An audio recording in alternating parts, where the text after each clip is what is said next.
या जो व्यक्ति अपना इलाज कराने के लिए डॉक्टरों को, और डॉक्टर कौन से वाले, विदेशी वाले डॉक्टर, एलोपैथी वाले डॉक्टर, उनकी जरूरत पड़े, जिसे उनकी शरण में चला जाए, तो ऐसे पोंगा पंडित को, ऐसे फेक गुरु को आप क्या कहेंगे? फेक गुरु कहां से बता रहे हो? करोड़ों लोग उनको फॉलो करते हैं। कौन से? मोदी जी छोटा भाई बताते हैं, आप कह रहे हो फेक है वो? तो मोदी जी कौन से सही आदमी है? मोदी जी के ट्विटर पे आधे से ज्यादा फेक। धीरेन्द्र शास्त्री बोल रहे हैं हिंदू राष्ट्र बनने की जरूरत है। मोहन भागवत हिंदुओं के बड़े नेता हैं, आरएसएस के प्रमुख हैं, वो बोल रहे हैं कि भारत मतलब हिंदू, कोई जरूरत नहीं हिंदू राष्ट्र घोषित करने की। दोनों बयान कैसे देख रहे हैं आप?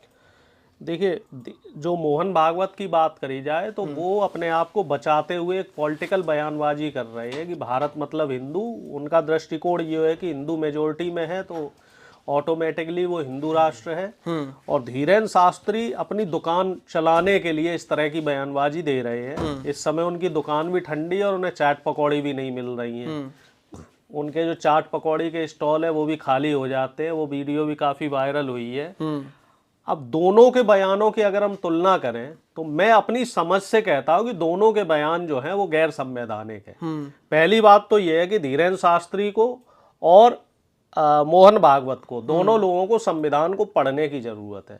संविधान की जो प्रियम्बल है, जिसे प्रस्तावना कहते हैं, उसके पहले पेज पर ही, प्रस्तावना पे ही लिखा गया है कि भारत एक गैर सांप्रदायिक देश है। यहाँ पे किसी भी धर्म विशेष को कोई विशेषाधिकार नहीं दिया गया है और ना इस देश में किसी धर्म विशेष के लिए ऐसे धार्मिक उन्माद जो लोग कर रहे हैं तो उनके लिए कोई जगह नहीं है।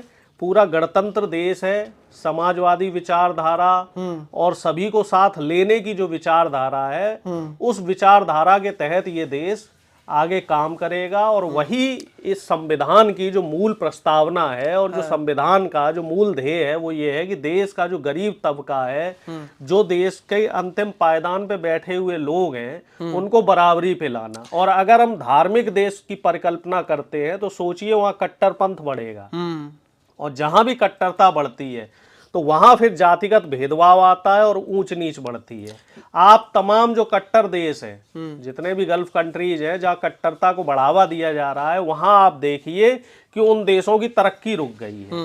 बांग्लादेश जो एक समय प्रोग्रेसिव हुआ करता था, इस समय वहां कट्टरपंथ चरम पर है और वहां के हालात अब बद से बदतर हो चुके हैं। नेपाल के हालात भी बद से बदतर हो चुके हैं। श्रीलंका के हालात हमने देख लिए हैं, कैसे वो एड़ी से चोटी तक पूरा देश कर्जे में है। सूडान हो और तमाम जो ईरान हो, इराक हो, इस तरह के जो देश हैं, ये सिर्फ कट्टरपंथ की वजह से ही वहां की जो जनता है वो इसका खामियाजा भुगत रही है। जो वहाँ के हुक्मरान थे, उन्होंने अपनी राजनीतिक रोटियां चमकाने के लिए देश में प्रोग्रेसिव विचारधारा ना लाके, गणतांत्रिक विचारधारा ना लाके देश में कट्टरपंथ को बढ़ावा दिया। लेकिन सवाल यही है ना कि धीरेन्द्र शास्त्री इतनी तपस्या कर रहे हैं, लोगों को जोड़ रहे हैं, बड़े बड़े नेता, अभिनेता सब उनसे जुड़ रहे हैं। बॉलीवुड के बड़े बड़े सितारे हों, चाहे खेल जगत के बड़े बड़े सितारे हों, सब चाह रहे हैं उनके साथ मिलके। तो आप क्यों नहीं चाह रहे कि हाँ हिंदू राष्ट्र बन जाए? क्या दिक्कत है? सभी हिंदुओं को खुशी मिल जाए। 80% हिंदू है देश के अंदर। भारत में एक मुंबई करके एक जगह है जैसे देश की आर्थिक राजधानी कहते हैं। मुंबई फेमस है वहां के बॉलीवुड के लिए। बिल्कुल। और बॉलीवुड में दो तरह की दुनिया है। एक जो पर्दे के बाहर है, जिसे हम रील कहते हैं, जिसकी सिनेमा बनती है और उसमें सब अच्छा अच्छा दिखाया जाता है। ठीक है। एक जो पर्दे के पीछे है, जिसमें हकीकत नजर आती है कि आखिर जो ये फिल्म बनी है, इस फिल्म को बनाने के पीछे किसने मेहनत की और उसका असली मोटिव क्या था।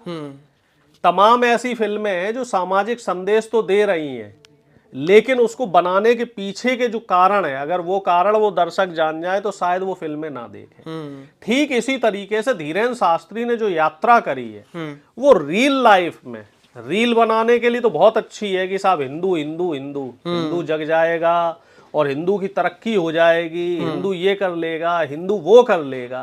अब मैं फिर वहीं घूम फिर के उसी बात पे आता हूँ कि क्या पिछले, अगर हम 5000 साल का ही इतिहास उठा के देख ले, ज्यादा पुरानी बात ना करें, क्या ये देश हिंदू राष्ट्र नहीं था?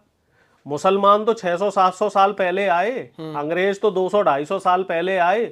उससे पहले इस देश में कौन था? हिंदू थे। तब इन्होंने हिंदुओं के लिए क्या किया? दलितों के उत्थान के लिए क्या काम कर दिए, पिछड़ों के उत्थान के लिए क्या क्या काम कर दिए, महिलाओं की बेहतरी के लिए क्या कर दिया। महिलाएं तो घर से बाहर नहीं निकल पाती थी, दलित को कमर पे झाड़ू बांध के घुमाते थे। दलित का काम क्या हुआ करता था, पिछड़ों का काम क्या हुआ करता था, ये बात बताने की जरूरत नहीं है। अगर ये बातें क्रमबद्ध तरीके से बताना शुरू किया जाएगा तो मुझे लगता है सदियां बीत जाएंगी इस बखान को करने में कि किस तरीके से जो ये मनुस्मृति इस देश में लगी है, उस मनुस्मृति ने देश की आधी आबादी यानी कि देश की औरतों को और 90% आबादी टोटल देखा जाए, जिसमें कि इस देश का गरीब सवर्ण भी है, इस देश का आदिवासी है, पिछड़ा है और दलित है, उसके ऊपर कैसे शोषण किया, कैसे अत्याचार किया, कैसे उनको मुख्य धारा से में आने से रोका। सब बढ़िया चल रहा था।